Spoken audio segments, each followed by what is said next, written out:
యెహోషువ గ్రంథం 4వ అధ్యాయం 4వ వచనాన్ని అందరము కలిపి చదువుకుంటాం. పాత నిబంధన నుండి పేజీ నంబర్ 179. 4వ అధ్యాయం 4వ వచనం. కావున యెహోషువ ఇశ్రాయేలులో సిద్ధపరిచిన 12 మనుషులను, అనగా ప్రతి గోత్రమునకు ఒక్కొక్క మనుషుని పిలిపించి. అదే సమయంలో 23వ వచనం కూడా చదువుకుంటాం.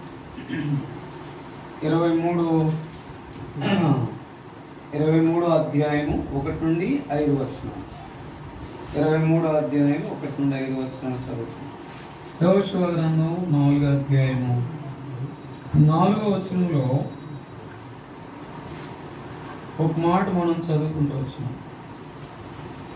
కావున యెహోషువ ఇశ్రాయేలులో సిద్ధపరిచిన 12 మనుషులను, అనగా ప్రతి గోత్రమునకు ఒక్కొక్క మనుషులను పిలిపించి.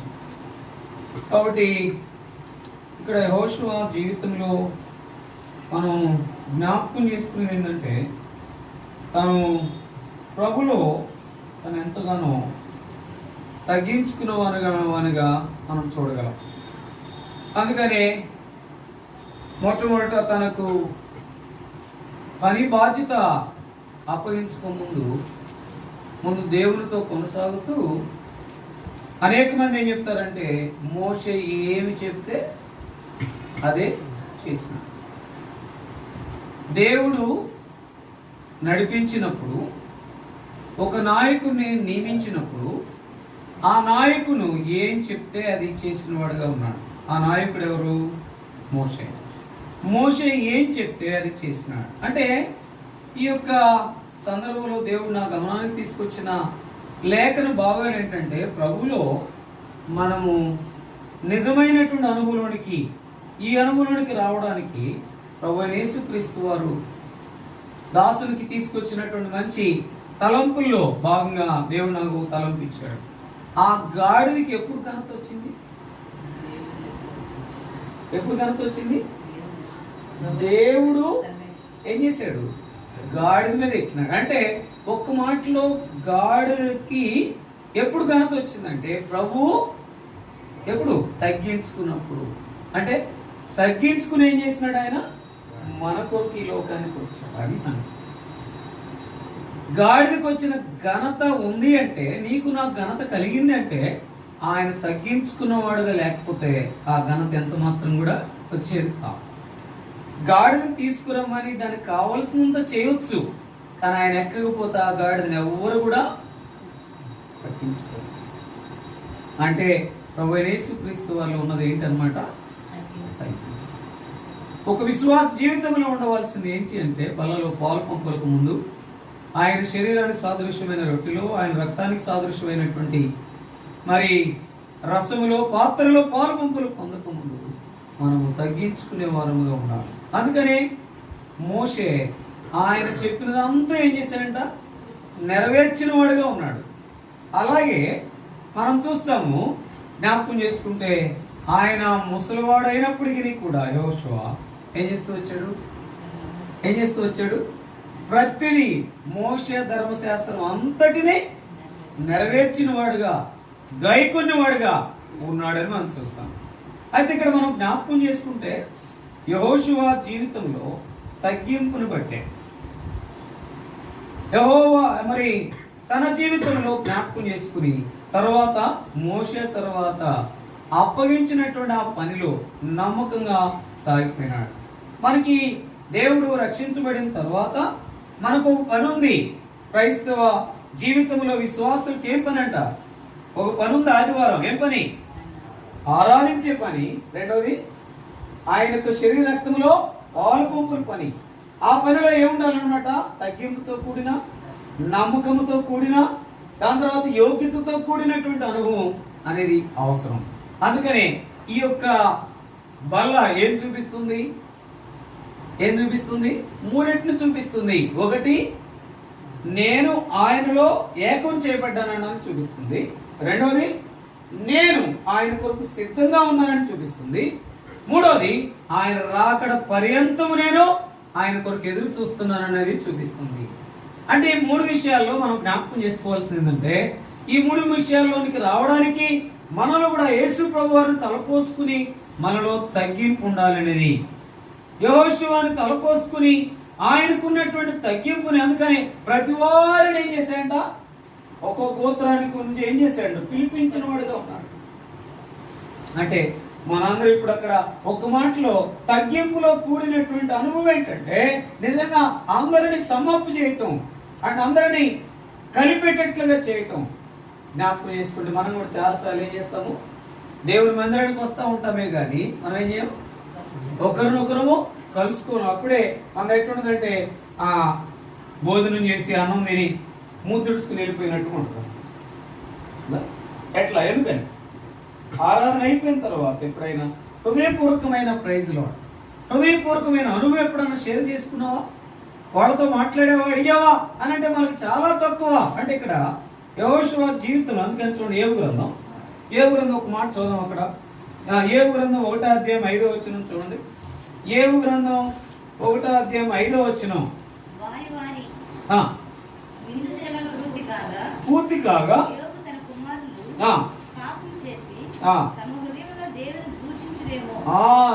తమ హృదయములో పాపము చేసి దేవుని దూషింతురేమో అని వారిని పిలువనంపి వారిని పవిత్రపరిచి అరుణోదయములు లేచి ఒక్కొక్కరి నిమిత్తమై దహన బలి అర్పించుచు వచ్చెను. అంటే అక్కడ నిజంగా అర్పించేదాని కొరకాయ, పిల్లలందరినీ పిలిపించేదాని కొరకాయ, సమ్మప్ చేసేదాని కొరకాయ, నిజంగా ఏకం చేసేదాని కొరకాయ ప్రభువులో తన తగ్గింపు కనబడుతుంది. అందుకని ఏంటంట, వారు హృదయములో పాపము చేసి దేవుని దూషింతురేమోనని ప్రతి అరుణోదయమున వారి కొరకు ఏం చేసేవాడంట, దహన బలి అర్పించేవాడంట. ఏ దినమైన ఆరాధనకు వచ్చేటప్పుడు నన్ను సిద్ధపరచు ప్రభు అని అడిగొచ్చావా, నన్ను సిద్ధపరచు ప్రభు అని అడిగొచ్చావా? ఒకళ్ళు అడిగితే సిద్ధపడుతున్నావా? సిద్ధపడితే ఆ సిద్ధపాటు ఆది నుండి ఇది వరకు నిలుస్తుందా అని మన జీవితంలో జ్ఞాపకం చేసుకుంటే, నిజమైన అనుభవానికి వస్తే నిజంగా యెహోషువ తగ్గింపు తన జీవితం, ఏబు తన తగ్గింపు తన జీవితం, దాని తర్వాత అపోస్తలుడైన పౌలు తన తగ్గింపు తన జీవితం. చూడండి కొరింథీయులకు రాసిన మొదటి పత్రిక 15వ అధ్యాయం 9వ వచనం ఒక మాట చూడండి. అపోస్తలుడైన పౌలు కొరింథీయులకు రాసిన మొదటి పత్రిక 15వ అధ్యాయం 9వ వచనం చదవండి. ఏలయనగా నేను అపోస్తలులందరిలో తక్కువవాడును, హింసించినందున యోగ్యుడను కాను. ఏంటంట, అపోస్తలులందరిలో తక్కువ వాడును,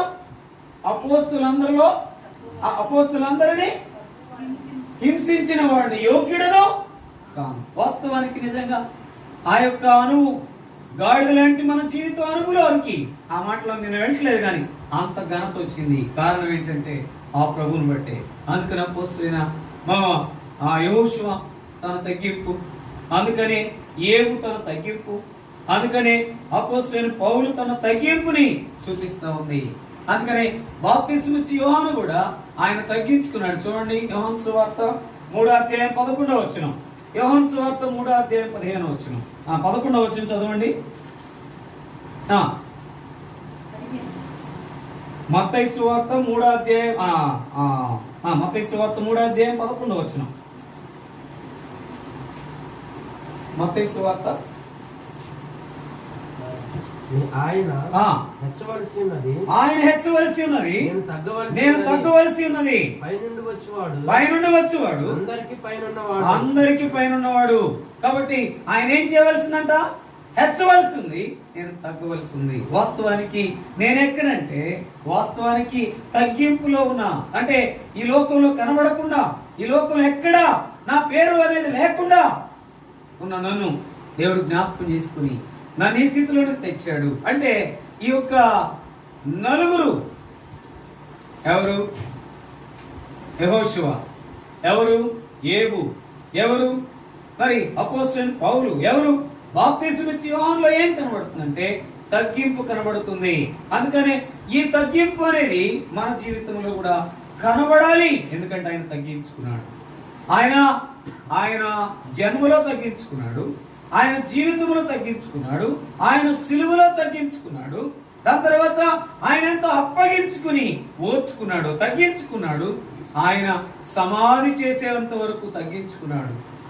దాని తర్వాత ఆయన 3 దినముల వరకు ఆయన తగ్గించుకున్నాడు. తర్వాత తిరిగి లేచి పరలోకానికి వెళ్ళి మళ్ళీ రావడానికి తగ్గించుకున్న దేవుడిగా ఉన్నాడు. అంటే ఇక్కడ జ్ఞాపకం చేసుకుంటే obedience is the very best way. కాబట్టి మనం మన జీవితాల్లో తగ్గించుకున్నప్పుడు, నీ పని నీకు అప్పగించినప్పుడు, దాన్ని చేసినప్పుడు, దానిలో నిజమైనటువంటి అనుభవంలో కొనసాగినప్పుడు మనము ఏం చేస్తామంట? నిజంగా అందుకని ప్రజలు ఒక మంచి మాట, మనకు ఎక్కడ పాలు పంపులు దొరికిందంట? ఎక్కడ? ఆయన రాజ్యములో మనకి స్వాస్థ్యముగా మనకు పాలు పంపులు దొరుకుతున్నాయి. ఈ పాలు పంపులు దొరికిన అనుభవంలో ఇప్పుడు ఆయన వచ్చేంత వరకు మనము వీరి వలె సిద్ధపడి యోగ్యముగా ఉండి పాపం లేకుండా చూసుకుని అనేక మందిని సిద్ధపరుస్తూ మనం సిద్ధముగా ఉండాలి. అంటే ఏం చూపిస్తుంది ఇప్పుడు దీన్ని బట్టి? హెబ్రీయులకు రాసిన పత్రిక 10వ అధ్యాయం 37, 38, 39 వచనాలు చదువుకుంటాం. అంటే ఏదో రావటం పోవటం కాదు, కానీ మనం అందరము ప్రభులో ఆయన తగ్గించుకున్నట్టుగా మనం తగ్గించుకుని ఆ పాలు పంపులు పొందడానికి ముందు మనము ఎలా ఉండాలంటే యెహోషువ వలె ఉండాలి, యేబు వలె ఉండాలి, అపోస్తలుడైన పౌలు వలె ఉండాలి. అదే సమయంలో బాప్తిస్మమిచ్చి యోహాను వలె ఉండాలి. ఆయన హెచ్చవలసి ఉన్నది, నేను తగ్గవలసి ఉన్నది. ఆ తగ్గింపులో ఆయన కొరకు మనం ఎదురు చూచేదాన్ని ఎంతో అవసరంగా ఉంది. అందుకనే ఆ ఎదురు చూపే నిజమైనటువంటి రాకడను చూపిస్తూ ఉంది. అందుకని ప్రభువైన యేసుక్రీస్తు వారు ఆయన యొక్క మరణ, జన్మ, జీవితము, మరణ, భూస్థాపన, పునరుద్ధానముల ద్వారా మనకిచ్చిన గొప్ప ఆధిక్యత ఏంటంటే ఒక నిరీక్షణ. ఆ నిరీక్షణ ఏంటంటే ఒక దినాన్ని వస్తాడు, నన్ను తీసుకుని పోతాడనే గొప్ప ఆధిక్యత. ఈ ఆధిక్యత దొరికిన మన జీవితంలో తగ్గింపు కలిగిన వారంగా ఉండి మనల్ని మనం పరీక్షించుకుని ఏం చేయాలంట? ఆయన రాకడు కొరకై మనము సిద్ధపడే వారముగా, ఎదురు చూసే వారముగా, కలిగి ఉండవలసిన వారంగా ఉన్నాం. హెబ్రీయులకు రాసిన పత్రిక 10వ అధ్యాయం 37, 38, 39 వచనాలు అందరము కలిపి చదువుకుంటాం. 10వ అధ్యాయము 37, 38, 39 వచనాలు అందరము కలిపి చదువుకుంటాం. ఇక కాలం బహు కొంచెముగా ఉన్నది, వచ్చున్నవాడు ఆలస్యం చేయకపోవచ్చును. నా ఎదుట నీతిమంతుడైన వాడు విశ్వాసముగా జీవించును గాని అతడు వెనుక తీసిన అతని యందు నా ఆత్మకు సంతోషం ఉండదు. అయితే మనము నశించుట వెనుక తీయవారము కాము, గాని ఆత్మను రక్షించడానికి విశ్వాసము కలిగిన వారమై ఉన్నాము. అంటే నీ తగ్గింపులో ఈ నలుగురి యొక్క వ్యక్తుల ద్వారా, దాసుల ద్వారా, పరిశుద్ధుల ద్వారా, యోగ్యుల ద్వారా నేను నేర్చుకోవాల్సింది తగ్గింపు, తగ్గింపు, తగ్గింపు. ఆ కల్వరి సిలువలో తగ్గించుకున్న ఆ ప్రభుని ఎల్లవేళలా నీవు చూపించాలంటే సిద్ధపాటు అనేది ఎంతో అవసరం. పరీక్షించడం అనుకున్నది అవసరం, చెక్ చేసుకోవడం అనేది అవసరం. అందుకనే మనం ఏం చేయాలంట?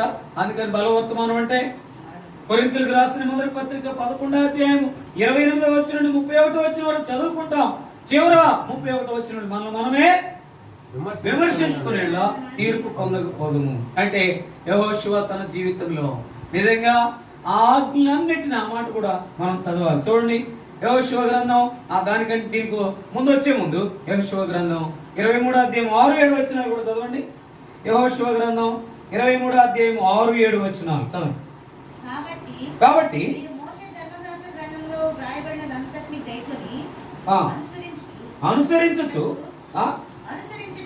అనుసరించుటకు మనసు దృఢము చేసుకుని ఎడముకు గాని కుడికి గాని మీ యొద్ద మిగిలి ఉన్న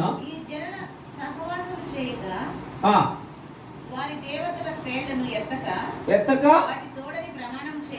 చేయక వాటిని పూజింపక వాటికి నమస్కరింపక మీరు నేటి వరకు చేసినట్లు మీ దేవుడైన యెహోవాను హత్తుకుని ఉండవలన. అక్కడ ఒక మాట ఉంది. ఆ మాట ఏంటంటే మోషే ధర్మశాస్త్రం అంతటినే చేశాడంట, గాయకుని అనుసరించాడు. కాబట్టి యెహోషువ తన జీవితంలో తండ్రి చెప్పిందంతా గైకొని అనుసరించి ఎవరు చేశాడు? ప్రభువైన యేసుక్రీస్తు వారు చేశాడు. దాని తర్వాత ఇశ్రాయేలును నడిపించడం కొరకే మోషేని సిద్ధపరచుకున్న తర్వాత మోషే తర్వాత యెహోషువ తన జీవితంలో ధర్మశాస్త్రం అంతటిని గైకొన్నవానిగా ఉంటే, దేవుని వాక్యాన్ని గైకొన్నవారిగా మనం ఉంటే, ఆ ధర్మశాస్త్రమే దేవుని వాక్యం, ఆ దేవుని వాక్యాన్ని గైకొన్న వారంగా ఉంటే ఏమి కూడా లోకము మనలో ఉండకూడదు. ఆ లోకం ఉండకుండా ఉండాలంటే మనం ఏం చేయాలి? నిజమైన తగ్గింపు కలిగిన వారంగా ధర్మశాస్త్రం అంతటిని గైకొన్నప్పుడు ఏమేమీ లేదంట. సహోదరులు ఒకరు చదవండి, ఎవరైనా స్పష్టంగా చదవండి. యెహోషువ గ్రంథం 23వ అధ్యాయము 26వ వచనం చదవండి. ఎడమకు గాని కుడికి గాని దాని నుండి తొలగిపోక, ఆ ఎడమకు గాని కుడికి గాని దాని నుండి తొలగిపోక, మీ యొద్ద మిగిలి ఉన్న ఈ జనుల సహవాసము చేయక, ఈ జనుల సహవాసము చేయక, వారి దేవతల పేర్లని ఏంటంటే ఈ జనుల సహవాసము చేయక, లోకములో ఉన్న వారి యొక్క విధానంలో సహవాసము చేయక, దేవతల పేర్లను ఎత్తక, తోడని ప్రమాణము చేయక, వాటిని పూజింపక, వాటిని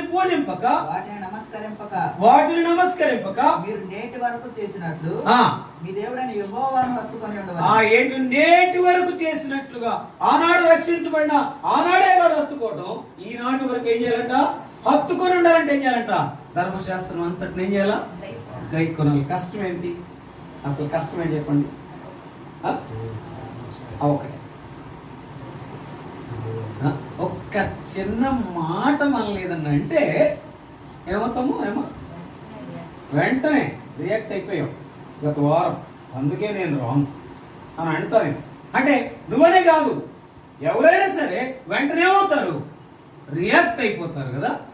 ఒక్క మాటకే నేను వెళ్తా, ఉండను, ఒక చిన్న మాటకి.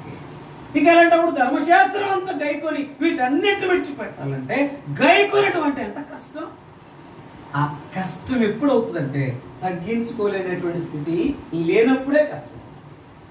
ధర్మశాస్త్రాన్ని గనక గైకొనాలంటే సింపుల్ థింగ్ అంట. భక్సింగ్ గారు చెప్పేవారు, దేవుని వాక్యానికి నువ్వు లోబడి నేర్చుకున్నావంటే ప్రతిది ఏమవుతుందంట? మనకు అది వెరీ సింపుల్ అవుతుందంట. కానీ నీకు నాకు అది వెరీ సింపుల్ కాకపోవడం కారణం ఏంటంటే వింటున్నాము, దాన్ని ఏమన్నా విడిచిపెడుతున్నాం, గైకొనలేకపోతున్నాం. అప్పటికే చాలా కష్టపడిపోతున్నాం. అందుకనే ఈ రీతిగా తగ్గించుకుంటే నా తలంపు ఏంటంటే మనం త్వరగా ముగించుకోవాలి కనుక జ్ఞాపకం చేసుకునేది అంటే తగ్గించుకో. యెహోషువ అలాగా తగ్గించుకో. అందరితో నువ్వు కలిసిమెలిసి యోగ్యమైనటువంటి రీతిలో ముందు కొనసాగుతూ దేవుని బిడ్డలతో సహవాసం చేయి. దాని తర్వాత నీ బిడ్డల విషయంలో జాగరూకులుగా, నా బిడ్డల విషయంలో జాగరూకులుగా మనం ఉండి మళ్ళీ మనం జ్ఞాపకం చేసి హృదయంలో పాపం చేస్తారేమోనని. అందుకని అపోస్తలుడైన పౌలు ఏం చేశాడట? ఏంటంట? అపోస్తలులందరిలో తక్కువ వాడినప్ప, ఐఎమ్ వెరీ లీస్ట్. ఎవరు చెబుతారు ఈ మాట చెప్పండి? అపోస్తలుడైన పౌలు చెప్పాడని చెప్తారు కానీ నేను చెప్తాను ఈ మాట అని చెప్పాడు ఎవరు ఉన్నారా? హెబ్రోను సహవాసంలో భక్సింగ్ గారు తప్ప. అందుకని ఆయనకి ఏం పేరుంది? కనబడే అపోస్తలుడు అని పేరు ఉంది. ఇంకెవరికి లేదు కూడా. ఎందుకు? ఆ ప్రభువుకే స్థానం ఇచ్చాడు, ప్రభునే కనపరిచాడు, ప్రభు మాటే విన్నాడు, ప్రభు చెప్పిందే చేశాడు. అందుకని ఆయన కనపరచబడుతూ వచ్చాడు. మనమైతే ఆయన ఏదైతే చెప్తాడో అది చెయ్యం. తర్వాత మనకు వెంటనే వచ్చేది ఏంటి? అంతా own route, own way, own thoughts, own things. దాని తర్వాత ఇంకొక మాటలో ఓన్ గాడ్స్ విల్. అంటే ఆ ఓన్ గాడ్స్ విల్ అని ఎందుకు అంటున్నారంటే ముందేమో మనం అనుకునేది, తర్వాత దేవుని చిత్తం అని చెప్పేది. మనది ఏంటంటే ఓన్ గాడ్స్ విల్ అనమాట. మనంతా గాడ్స్ విల్ కాదు. నువ్వు అనుకుంటే అది రైట్ అయినట్టు, నువ్వు అది కాకపోతే అది తప్పు అయినట్టు. నీ మనసులో అది నిశ్చయించుకుంటేనేమో దేవుని చిత్తమైనట్టు, లేకపోతే అది కానట్టు. ఇది ఎంత అయిందంటే ఓన్ గాడ్స్ విల్. అలాగే కాదు, తగ్గించుకో. ప్రభు చూస్తున్నాడని భయంతో నీవు నేను కలిసి ఏం చేయాలా? ఆయన యొక్క మరణ భూస్థాపన పునరుత్థానములను అనేక మందికి ప్రకటించాలంటే ఆయన వస్తాడనేటటువంటి సిద్ధపాటు కలిగిన వారంగా, దాని తర్వాత ఏంటంట ఆయన కొరకు ఎదురు చూచే అనుగుణానికి రావాలంటే ఇప్పుడు చదువుదాం. హెబ్రీయులకు రాసిన పత్రిక 10వ అధ్యాయం 37వ వచనం. ఆ మాటలో మనం చూస్తే కనుక జ్ఞాపకం చేసుకుంటే ఆ అనుగుణానికి మనం రావాలంటే ఏమి కలిగి ఉండాలి అనేది చూడండి. తెస్సలోనికీయులకు రాసిన చాలు అలాంటి అనుభవం దాన్ని ఏం చూపిస్తుందంటే రాకడను చూపిస్తుంది. ఆ రాకడలో మనం కూడా ఎత్తబడాలంటే, ఆయన కొరకు ఏదో చూడాలంటే మనలో ఉండవలసిన ఒక 5 చూసుకుని, ఒక 4 చూసుకుని మనం ముగింపు చేద్దాం. దాని కొరకై తగ్గింపుతో కూడిన సిద్ధపాటు, దాని కొరకై తగ్గింపుతో కూడినటువంటి ఆ అనుభవం, దాని కొరకై తగ్గింపుతో కూడినటువంటి ఆ యొక్క ఎదురు చూపు అని అనుభవం మనం ఉండాలంటే మనకేం కావాలా? ఇది నేర్చుకోవాలంటే ఒక గబగబ వెళ్ళి ఎరువులు కొట్టు దగ్గర ఏం తెచ్చుకుందంట? అమ్మ ఇది నువ్వు ఎరగలేదంటే గనక చాలా ప్రాబ్లం, నీ ఇష్టం అని చెప్తే తల్లి నొచ్చుకుని ఏం చేసిందంట, ఎరువుల ముందుకు వెళ్ళి బాగా అందరికి బాగా గుర్తుకొచ్చేది ఏం చచ్చిపోవాలనుకుంటే గుళికలు. అందుకనే నూకరాను కూడా కాదు, గుళికలు ఇంకా డేంజర్.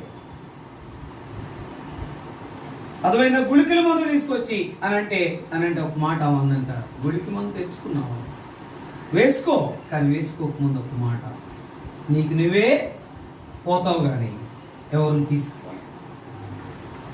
నీకు నువ్వే మెలకుగా ఉన్నావంటే అనేక మంది నీతో పాటు ఏం చేయొచ్చు? వెలుగు. గుళికలతో నువ్వు ఒక్కదాన్ని వెళ్ళిపోతావు అంటే నాకేం ప్రాబ్లం లేదు, కానీ నువ్వు మెలకు కలిగి ఉన్నావంటే అనేక మందిని ఏం చేయొచ్చంట? వెలిగించవచ్చు. ఊరికే రావడం, ఆరాధించడం, లేకపోతే బలిలో పాలు పొంగులు పొందడం, తర్వాత లోకంలో కలిసిపోవటం, మళ్ళీ నీకు ఇష్టమైతే రావడం, పోవటం, ఆరాధించడం కాదు. నీకేముండాలంట? చూడండి, తెస్సలోనికీయులకు రాసిన మొదటి పత్రిక 1వ అధ్యాయం 9-10 వచనం. త్వరగా చదవండి సహోదరులు, తొందరగా అందుకోండి. మీ యొద్ద మాకెట్టి ప్రవేశము కలిగెను. అక్కడి జనులు మమ్మును గూర్చి తెలియజెప్పుచున్నారు. మరియు మీరు విగ్రహములను విడిచిపెట్టి జీవము గలవాడును సత్యవంతుడు నాకు దేవునికి దాసులగుటకును దేవుడు మృతులలో నుండి లేపిన యేసు అనగా రాబో ఉగ్రత నుండి మనల్ని తప్పించుచున్న ఆయన కుమారుడైన యేసు పరలోకం నుండి వచ్చునని ఎదురు చూచుటకును మీరేలాగు దేవుని వైపు నాకు తిరిగితిరో ఆ సంగతి మీరే తెలియజేస్తున్నారు. వారే తెలియజేస్తున్నారు. అంటే ఏముండాలన్నమాట? మన జీవితంలో ఎలాగ మనం కొనసాగుతున్నామో అనే సంగతి గమనించగలిగిన వారంగా ఉండాలి. అక్కడ ఇందాక ఒక మాట మీకు జ్ఞాపకం చేసే, అందుకనే ఆయన సిలువుకి ఎక్కక ముందు ప్రతి విషయంలో ఎట్లున్నాడు? మెలకుగా ఉన్నాడు. మెలకు అంటే ఒక ప్రార్థన చేసి నిద్రపోకుండా ఉండటమే కాదు. మెలకు అంటే అన్ని విషయాల్లో తన చూపులో మెలకువ, అంటే చూపు దగ్గర మొదలవుద్ది. తన మాటలో మెలకువ, తన చేతులలో మెలకువ, తన కాళ్ళలో మెలకువ, తన దేహంలో మెలకువ, అన్నిట్లో మెలకువ కలిగి ఉన్నాడు కనుక అన్నిటికీ ఏం చెల్లించాడట?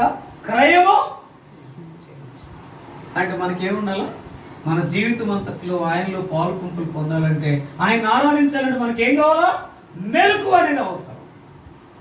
ఆ మెలకువ ఉండాలంటే ముందు తగ్గించుకోవాలి.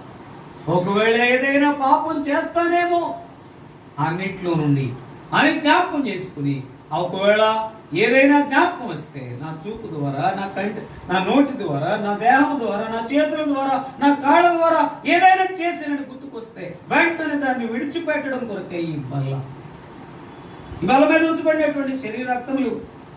ఆ శరీరము ఆయన యొక్క దేహానికి సాదృశ్యంగా ఉంది. ఈ రొట్టె ఆయన యొక్క శరీరానికి సాదృశ్యంగా ఉంది. ఈ రసము ఆయన రక్తానికి సాదృశ్యం ఉంది.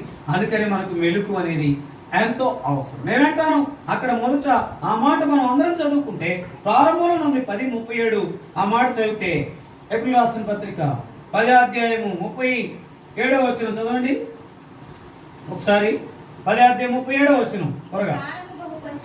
కాలం బహు కొంచెముగా ఉన్నది,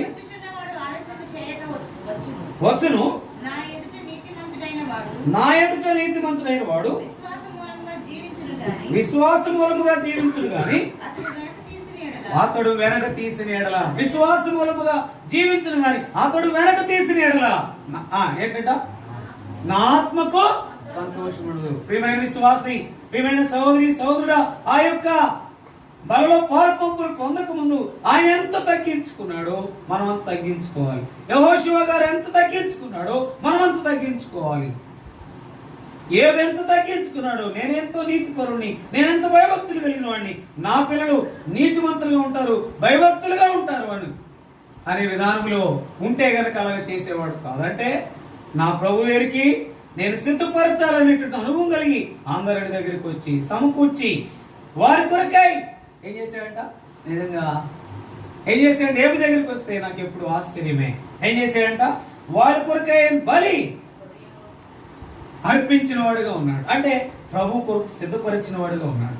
మనం సిద్ధపడాలా, అదే సమయంలో సిద్ధపరచాలా అనే అనుభవానికి రావాలి. ఆ మెలుకు ఏంటంటే, నీవు నేనే ఎట్లంట, అందుకనే భగత్ సింగ్ గారే చెప్పేవారంట, నీవు నేను లోకంలో ఎట్ట కనపడాలా, ఎట్ట కనపడాలా, సువార్తలేంది 5 ఎవరమ్మా ముందు బైబిల్లో సువార్తలేంది 4. ఇప్పుడు 5వ సువార్త ఎవరు, నీవు నేనే సువార్తగా కనబడాలంటే నీవేమాత్రం కూడా వెనుక తీసినేలా నా ఆత్మకు సంతోషము ఉండదు. ఆ వెనుక తీయకుండా ఉండాలంటే మొదటి మెట్టు ఏంటంట, భగత్ సింగ్ గారి దగ్గరికి వస్తా ఆ గొప్పతనం, నన్ను ఏం చేయమంటావు, నన్ను ఎక్కడికి వెళ్ళమంటావు, నన్ను ఏం చేయమంటావు, నన్ను ఎక్కడికి వెళ్ళమంటావు. మొట్టమొదట ప్రపంచంలో ఆరాధనను తీసుకొచ్చి అడిగినటువంటి వ్యక్తి ఎవరో తెలిసిన, నన్నేం చేయమంటావు, నన్ను ఎక్కడికి వెళ్ళమంటావు అని ప్రశ్నలు వేసింది ఆయనేనంట మొట్టమొదట. ఎప్పుడైనా ఆ ప్రశ్న నేను వేసుంటామా? అందుకని ఆయన కనబడేటటువంటి సువార్తగా ఉన్నాడు, అయిపోయినాడు. అపోస్తులుగా ఆయన ఉన్నాడు, ఆయన కనబడే అపోస్తులుగా కనబడుతూ వచ్చినాడు. మనమేమో ఎక్కువ చెప్తా, నేను దేవుడు దేవుడు అని దేవుడు అని, దాని తర్వాత దేవుని చిత్తం చిత్తం చిత్తం చిత్తం అని బాగా సంకలు కొట్టుకునే వాళ్ళు మొట్టమొదటి వాళ్ళు ఎవరంట, కేసు ఏ కేసులు అంట, హెబ్రోను సహవాసులు ఉన్నవారే, కానీ 2 లేవంట. దేవుడు దేవుడు అని చెప్పటమే గాని దేవునికి మహిమ ఎంత మాత్రము లేదు. దాని దేవుని చిత్తము దేవుని చిత్తం అని చెప్పటమే గాని ఎల్లవేళలా 100% మన చిత్తమేనంట. దేవుని చిత్తం ఎంత మాత్రం కూడా. అందుకని ఏ మాత్రం కూడా వెనక తీసేవంటే నా ఆత్మకు సంతోషం ఉండదు. నువ్వు జ్ఞాపకం చేసుకుని కాలం కొంచెముగా ఉంది కనుక నీతిమంతుడు విశ్వాసముగా జీవిస్తాడని అనుభవం కలిగి ముందుకు వెళ్ళాలి. దాని కొరకాయ తగ్గింపు, ఒబీడియన్స్ అనే అనుభవానికి మనం వస్తే చాలు. అందుకనే ఈ యొక్క నలుగురు చెప్పగలుగుతూ వచ్చారు ఆ ప్రభులో.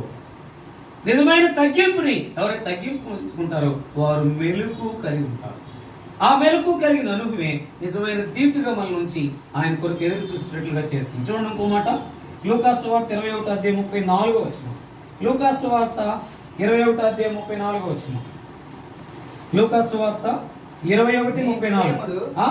మీ హృదయములు ఒకవేళ తిండి వలనను మత్తు వలనను ఐహిక విచారముల వలనను మందముగా ఉన్నందున ఆ దినము అకస్మాత్తుగా గురి వచ్చినట్టు రాకుండా మీ విషయమై మీరు జాగ్రత్తగా ఉండుడి, మీ విషయమై మెలకువగా ఉండుడి, మీ విషయమై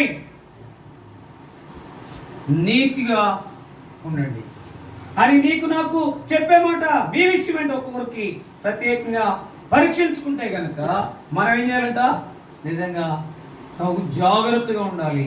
చాలాసార్లు చిన్న కుక్క ఉంటే నేను అంతకుముందు కూడా ఎప్పుడో చెప్పినట్టున్నాను, కుక్క ఉంటే ఎవరు రాస్తారు,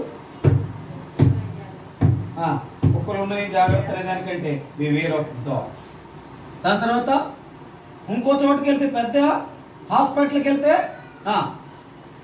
ఇంకో బోర్డు కూడా కనపడుతుంది, ఏంటి, beware of thieves, dogs thieves. ఈ విషయంలో జాగ్రత్తగా ఉండండి అని. ఆ దొంగల విషయంలో కుక్కల విషయంలో ఎంత జాగ్రత్త ఉంటే మన విషయంలో మనం ఎంతో జాగ్రత్త కలిగిన వారంగా ఉండాలి. ఎట్లా పెడితే అట్లా. అందుకని దేనివల్ల మనం విశ్వాసాలు దిగజారిపోతూ ఉంటామా? దేనివల్ల? తిండి వలన, మత్తు వలన. చెప్పరే అంటే సిస్టర్స్కి అనుకుంటున్నారా, బ్రదర్స్కి ఏమాత్రం భోజనం అక్కర్లేదా? సిస్టర్స్ కనబడతారేమో కానీ బ్రదర్స్ మాత్రం కనబడకుండా తిండి ప్రియులు ఉన్నవారు చాలా మంది నాకు తెలుసు. అంటే ఇక్కడ లేరులేండి, అది వేరే విషయం. సేవకులు కూడా తిండి ప్రియులు ఉన్నారు, చెబుతారు అనమాట. ఏంటది? ఊరక తినవలే అంటారు కానీ వద్దులే అంటారు కానీ అంట మొత్తం చెబుతారంట. భాష అంతా చెప్పేస్తారండి. ఏం భాష? కోడ్ భాష. మా ఊర్లో యోనాలు బాగానే దొరుకుతాయి కానీ తెచ్చుకో అంటే అర్థం ఏంటి? తెమ్మని.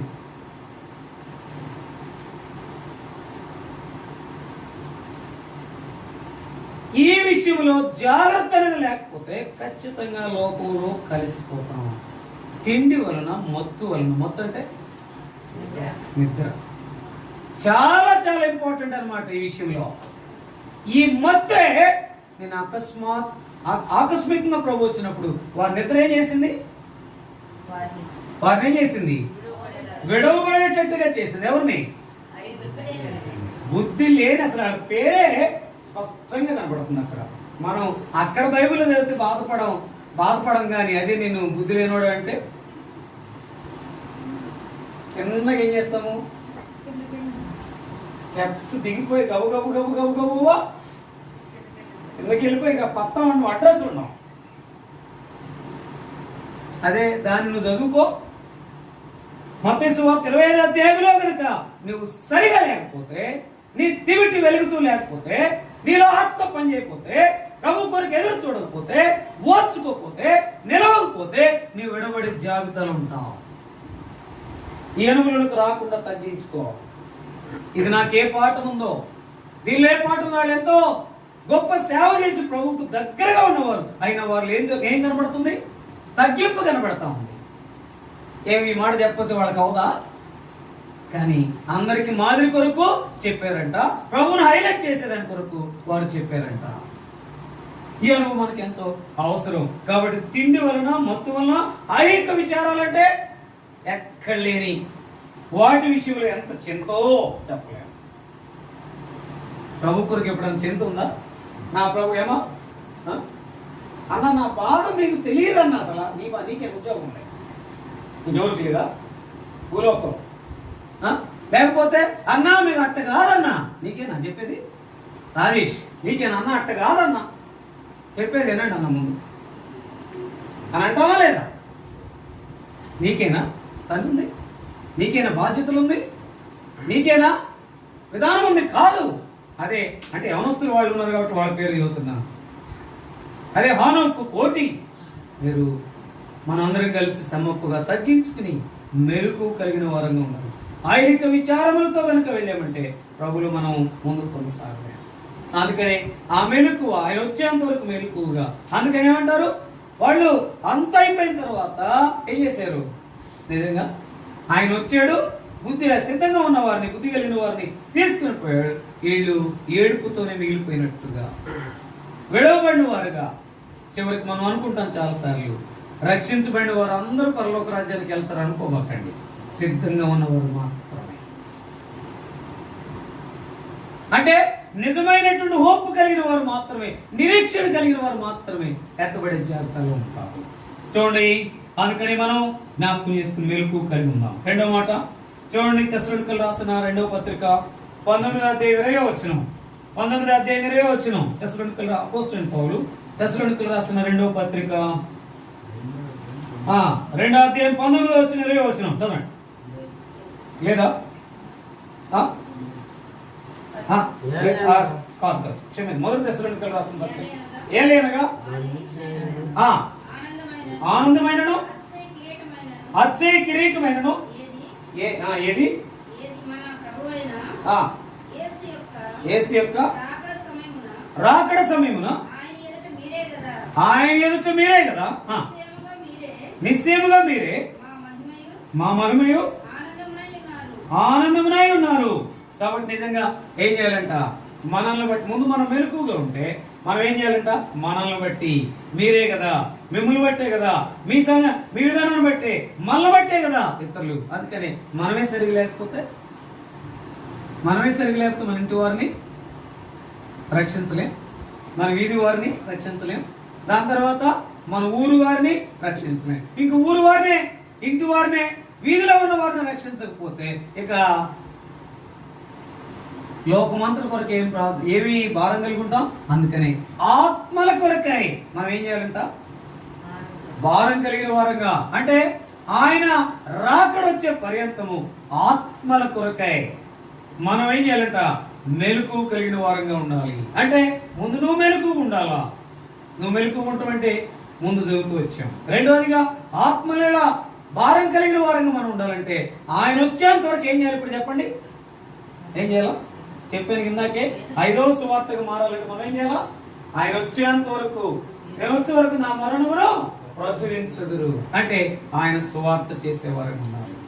అందుకని మన యొక్క జీవితంలో సు అంటే ఏంటి? మంచి, వా అంటే వాక్యము, తా అంటే తెలియజేటువంటి ఆ సువార్తను అనేక మందికి తెలియజేసేది సువార్త. మంచి వాక్యాన్ని, ఆయన మాటలను తెలియజేస్తే అనేక మందికి తెలుస్తుందంట. ఆత్మల కొరకై మనము భారం కలిగినట్లుగా సువార్త చేసేవారు. ముందు మెలకు కలిగేవారు ఉండాలా. రెండవదిగా సువార్త చేసేవారు ఉండాలి. సువార్త చేయాలంటే ఆ సువార్తగా నువ్వు కనబడాలి. ఆ సువార్తగా నువ్వు కనబడాలంటే తగ్గింపు ఉండాలి. ఆ తగ్గింపు ఉందంటే లోకంలో కలిసిపోకుండా, వ్యక్తమైన వాటిని వెంబడించకుండా, తిండి వలన, మత్తు వలన, ఐక్య విచారం వలన కాకుండా బహు జాగ్రత్త కలిగిన వారికి మనం ఉండాలని. అంటే మెలకు ఉండాలి, లేకపోతే చాలా నష్టపోతాము అనేది. మెలకుగా ఉంటే చాలా నెమ్మదిగా ఉంటాము, ఎంతో లాభాన్ని పొందుకుంటాము, జ్ఞాపకం చేసుకుంటాము. నిన్న జాన్ డేవిడ్ గారు చనిపోతే ఆయన రాస్తూ వచ్చారు పక్కన, ఆయన సేవ చేయు దినములన్నీ ఏంటంట సంపూర్ణమైన కనుక తన ఇంటికి వెళ్ళాడంట. తన ఇంటికి వెళ్ళాడు అంటే జాన్ డేవిడ్ గారి గురించి ఎంత చక్కగా జరిగిందంటే ఫ్యూనరల్ సర్వీస్. ఆయన 2 విషయాలు కలిగిన వాడుగా ఉండేవాడు. నాకేది రాదు, నాకేది కూడా చెప్పదు, నేను వాక్యం చెప్పడానికి అసలు యోగ్యుడును, ఏమన్నా నాకేది రాదు, నాకేది చేత కాదు, నేను యోగ్యుడను కాదు అని చెప్తే ఆయనలో నుండి ఎంత చెప్పారు. వాక్యము చెప్పేవారు ఆయన ఒక ఆయనని నాకు బాగా తెలుసు. నేను వెళ్ళటం వల్ల ఎంత సంతోషించానంటే అంత సంతోషించాను. అంత మాత్రమే కాకుండా బ్రదర్ యొక్క వివాహం చేసినటువంటి వ్యక్తి కూడా ఆయనేనంట. నర్సీపట్నం ఉన్నప్పుడు అక్కడికి నర్సీపట్నం గుంటూరుకు వచ్చారు, ఆయనే చేశారు. దాని సియోన్లో ఉన్నప్పుడు అది కూడా నేను సాక్ష్యం కూడా చెప్పాను. నా ఇంటికి వచ్చినప్పుడు అదే ఒకటి, అయ్యా ఎంత చిన్న కూరి గుడిసిన ఎట్లా చేసావు ఇదంతా, కానీ దీనికంటే నువ్వు రమ్మంటావు, నువ్వే సిద్ధపరచడం, నువ్వే పెట్టడం అనేది నన్ను అబ్బురపరిచింది, నేనేం తెలియనని ఏడుస్తూ భోజనం చేసిన సందర్భాలు నేను ఎరుగుతున్నాను. నా యొక్క బర్త్డేకి 2 సార్లు వచ్చాడు, అదే చెప్పే. నా ఇంటికి 4 సార్లు వచ్చాడు, నా వివాహం కూడా వచ్చి అన్నాడు, అయ్యా ఇంత ఘనంగా జరిగిన కారణం ఏంటి అంటే, తర్వాత ఆయన నాతో ఫోన్లో మాట్లాడింది ఏంటంటే, నువ్వు ప్రభువును చూపించిన విధానంలోనే కొంచెం ప్రభువును చూపిస్తే నేను అంతగా దేవుడు ఘనపరుస్తూ వచ్చాడు. ఆ తగ్గింపే ఘనతకు కారణం, ఆ విమర్శే ఉన్నతమైన స్థితికి కారణం. అందుకనే పాలు పంపులు పొందటం ముఖ్యం కాదు, విమర్శించుకోవడం అనేది ఎంతో. అందుకని సువార్త చేసేదాని కొరకే ఆయన వచ్చేంత వరకు తగ్గించుకుని చేసేవారు ఉన్నారు. 3వ మాట ఒక మాట చూద్దాం, చూడండి. తెస్సలోనికీయులకు రాసిన మొదటి పత్రిక 3వ అధ్యాయం 12-13 వచనాలు. 3వ అధ్యాయం 12-13 వచనం. మరియు మన ప్రభు అయిన యేసు తన పరిశుద్ధులందరితో వచ్చినప్పుడు తండ్రి అయిన దేవుని ఎదుట మీ హృదయములను పరిశుద్ధత విషయమై అనింద్యమైనవిగా ఆయన స్థిరపరచుటకై మేము మీ ఎడల ఎలాగు ప్రేమలో అభివృద్ధి పొంది వర్ధిల్లుచున్నామో అలాగే మీరును ఒకరి నీడల ఒకడును మనుషులందరి ఎడలను ప్రేమలో అభివృద్ధి పొంది వర్ధిల్లునట్లు ప్రేమలో అభివృద్ధి పొంది వర్ధిల్లునట్లుగా. మొట్టమొదట ఆయన వచ్చేంత వరకు చేయవలసినవి ఏంటంటే, మొదట మెలకు ఉంటుమే. రెండోది ఆయన వచ్చేంత వరకు ఆయన మరణాన్ని ప్రచురించడం అంటే సువార్త చేయడమే. మూడోది ప్రేమను వర్ధిల్లుచు అనేక మందికి చూపించడమే. దానిలో ఇంకా ప్రేమను వర్తిల్లండి దాంట్లో ఎన్నోన్నాయో తర్వాత చదువుకోండి. కాబట్టి జ్ఞాపకం చేసుకుంటే మేము వర్తిల్లిస్తున్న ప్రకారం మీరు వర్తిల్లాలంటే అనేది ఇతరులకు మనం చూపించే వారంగా ఉండాలి. కానీ చెప్తాం కానీ చూపించలేదు ఏంటి? చెప్తాం చూపించలేదు ఏంటమ్మా? ప్రేమే. ఆయన ఏం చేశాడంట? పాపిని ప్రేమించాడంట అని చెబుతాము. దాని తర్వాత మనము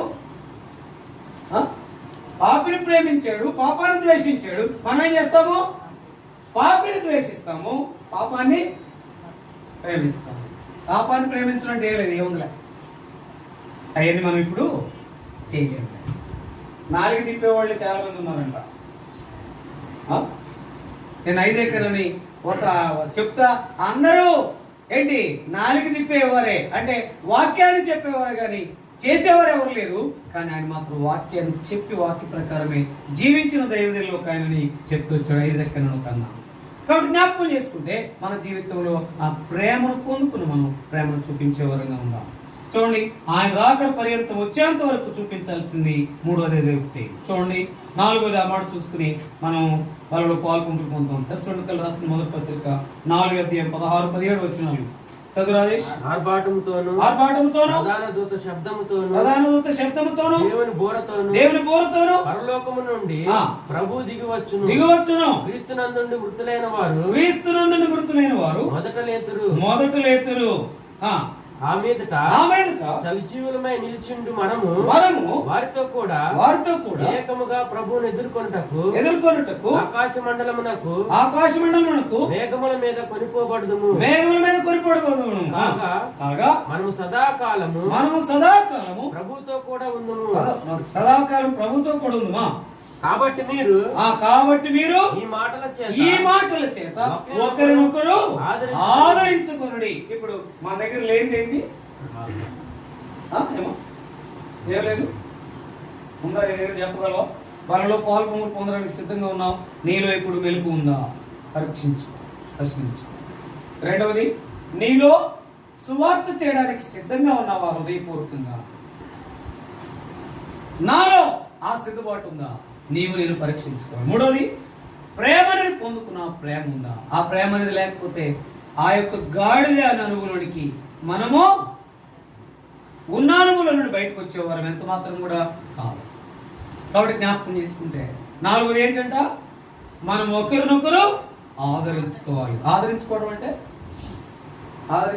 ఏంటి? నీకు తెలిసినట్టుగా చేయటం కాదు, నాకు తెలిసినట్టుగా చేయటం కాదు. దేవుని వాక్య ప్రకారం ఏం చేయాలా? ఆదరించాలి. అంటే మనం ఆదరించడం అనేది కూడా ఏ సందర్భాల్లో మనం చేస్తాం? ఎక్కువ కరోనా పరిస్థితులు ఏమైనా ఉన్నాయా? ఏమైనా అవసరాలు ఉన్నాయా? నా అవసరత ఏమైనా ఉందని అడిగిన వాళ్ళు ఎవరు ఉన్నారు ఇక్కడ? కరోనా ఏదైనా వచ్చిందా? ఏమైనా అవసరతలు ఉన్నాయా? నేనేమైనా సేవ చేయాలన్న వాళ్ళు ఎవరైనా ఉంటే చేయొద్దండి.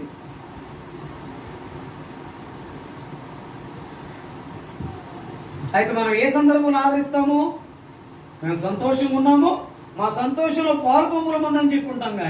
కానీ మీ విచారంలో మేము పాల్పొంపులు పొందుతామని ఎవరు కూడా చెప్పేవారు కాదు. ఒకరినొకరు ఆదరించడం అంటే క్లిష్టమైన, కష్టమైన, నష్టమైన, వ్యాధులు గుండా, బాధలు గుండా, సమస్యలు గుండా, దేవుడు లేకుండా కలవరపడతా పాపాన్ని చురుకుంటున్నా వారిని ఏం చేయాలంటే మనము ఆదరించడం అంటే ఏదో వస్తువులు లేదా బియ్యం, పప్పు అవి ఇచ్చి ఆదరించడం అనేది ఒక భాగం 10% అయితే, దేవుని వాక్యాన్ని పంచుకుని వారిని ఆదరించి వారితో కొంచెం సహవాసము చేయడం అనేది నిజమైన ఆదరణ.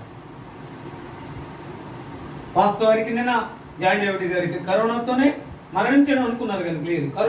కరోనా వచ్చింది, పాజిటివ్ వచ్చింది, నెగిటివ్ అయిపోయింది. నెగిటివ్ అయినటువంటి ఆయన 15 daysకి మరలా డల్ అయిపోయిన విధానంలో ఆయన చనిపోయినవాడు. అయినా చాలా మంది వచ్చారు.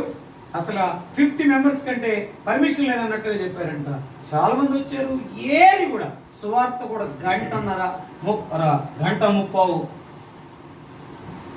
ఒంగోలు పట్టణంలో పెద్దగా మైకుల ద్వారా పెద్ద వాల్ పెట్టారు. వాల్ అంటే తెలుసా? మొత్తం కనబడతా ఉంటుంది అనమాట. ఇది మొత్తం స్క్రీన్లో ఆ మందిరం ఎట్టుందంటే అలా అల్లుడు జాన్ అన్నాను దేవసేన తమ్ముడు, ఆ మందిరం అట్లా ఉంది. ఆ మందిరంలో పెద్ద వాల్ పెట్టారు. ఆ వాక్యం చెప్తుంటే, ఆయన మెసేజ్ వింటూ ఉంటే, ఆయన మాటలు వింటూ ఉంటే దేవుడు దిగి వచ్చినట్లుగా తన బిడ్డని తీసుకుని పోయినట్లుగా కనబడుతున్నాను. జ్ఞాపకం చేసుకుంటే మన జీవితంలో ఏం కలిగి ఉండాలా? ఏం కలిగి ఉండాలి? ఆదరణ కలిగి ఉండాలా? ఆదరణ కొరకు అనేక మంది వచ్చారు, ఎక్కువ బాగా నడుస్తూ వచ్చారు, బళ్ళు వేసుకున్న స్లోగా నడిపించారు. కానీ ఎవరు కూడా స్పీడ్గా వెళ్ళాం. ఒంగోలంతా మోత మోగినట్టుగా అనిపించింది. నాకు చాలా కాలం తర్వాత అట్లని భలే సంతోషం వేసింది. ఏదైతే మీరు ఇక్కడ ముగ్గురు మనసులోకి వచ్చారు, కానీ కరోనా అనేటటువంటి మాటతో ప్రార్థన చేసాము. ఏ చిన్నది వచ్చినా కానీ అన్న తీసుకెళ్ళాడు, మమ్మల్ని ఎట్లా చేశాడు అని అంటారేమో అని వాళ్ళకి ఒత్తిడిగా ఫోన్ చేయాలి, లేకపోతే వాళ్ళ దగ్గరికి వెళ్ళి తీసుకుని వెళ్ళేవాడిని. కానీ అక్కడికి వెళ్ళటం వల్ల నాకు ఎంత సంతోషం కలిగింది, ఎంత ప్రోత్సాహమైందో. ఆ మాటల ద్వారా ఒకరినొకరు ఆదరించుకునే మాట కూడా ఆయన ఎక్కువ చెప్పాడు. ఆదరణ అనేది మన దగ్గర లేకపోతే, ప్రేమ అనేది మన దగ్గర లేకపోతే ఎవరిని ప్రభులో ఏం చేయలేమంట? సంపాదించుకోలేమంట ప్రభులో. అందుకని ప్రేమ, ఆదరణ అనేది విశ్వాసం ఉండాలి. ఆ రెండు మధ్యలో ఉండవలసింది ఏంటంటే మెలకువ. అదే సమయంలో దాని మధ్యలో ఇంకోటి చూసాను, సువార్త. మెలకు వెళ్ళి సువార్త చేస్తే చాలు. ఒక్క మాట చూసుకుని ఆ మాటలోకి వెళ్దాం. చూడండి, ఆ మాట తెస్సలోనికీయులకు రాసిన మొదటి పత్రిక 5:23 ఆ మాట చదివి వాళ్ళలో పాల్గొంటుంటాం. మొదటి అధ్యాయం. సమాధానకర్తయగు దేవుడు పరిశుద్ధపరచును గాక మీ ఆత్మయు శరీరమును మన ప్రభు అయిన యేసుక్రీస్తు రాకడయందు నిందారహితముగాను సంపూర్ణముగాను ఉండునట్లు కాపాడుకొనుగా. ఇప్పుడు 5వది ఏముండాలా? ఆయన రాకడ పర్యంతం, ఆయన వచ్చేంత వరకు మనల్ని ఏముండాలా? నిందారహితులుగా ఉండాలి. ఇప్పుడు మనం నింద వేసేటట్టుగా ఉన్నామా? అందరం నిందారహితులుగా ఉన్నామా? అందరం, నాతో సహా మనందరము నింద వేసేటట్టుగానే ఉన్నాం. అయితే ఆయన రాకడ వచ్చేంత వరకు మనం చేర్చుకోవాల్సింది, మార్చుకోవాల్సింది ఏంటి నాయన? ఏంటి? మీరు ఎక్కడో పరవశలు అవ్వకండి. నేను చెప్పేటప్పుడు నా వైపు చూడండి, నేను చెప్పేటప్పుడు అప్పుడు రాసుకోండి, తర్వాత బైబిల్ తీయండి, కళ్ళు మూసుకోబాకండి. నేను చెప్పినప్పుడు కళ్ళ చూడ సరి చేసుకోబాకండి. మొదటిదేంటి నాయన? మొదటిదేంటి? దేన్ని మనం ఆయన వచ్చేంత వరకు మొదటిదేంటి? ఇక్కడ ఉండండి, ఎక్కడో ఉండదు. మొదటిదేంటి అని మెలకువ. రెండవది ఏంటి? ఆదరణ. సువార్త. మూడవది ఏంటి? ప్రేమ. నాలుగవది ఏంటి? ఆదరణ. ఐదవది ఏంటి? నిందారహితంగా ఉండాలి. దాని కొరకే తగ్గించుకుంటేనే మనం చేయగలం. యెహోషువ వలె కలిగి, దాని తర్వాత యేబు వలె పవిత్రత కలిగి, దాని తర్వాత అపోస్తలుడైన పౌలు వలె తగ్గించుకుని, దాని తర్వాత యోహాను వలె, ఇంకా ఒక్క మాటలో చెప్పాలంటే ఆయన్ని హైలైట్ చేస్తూ ఉన్న అనుభవంలోనే మనము ఆయన వచ్చేంత వరకు ఈ 5 అంతల అనుభూలు కొనసాగగలము. ఆ రీతిగా కొనసాగడానికి ప్రియ ప్రభువు మనకు సహాయం చేయను.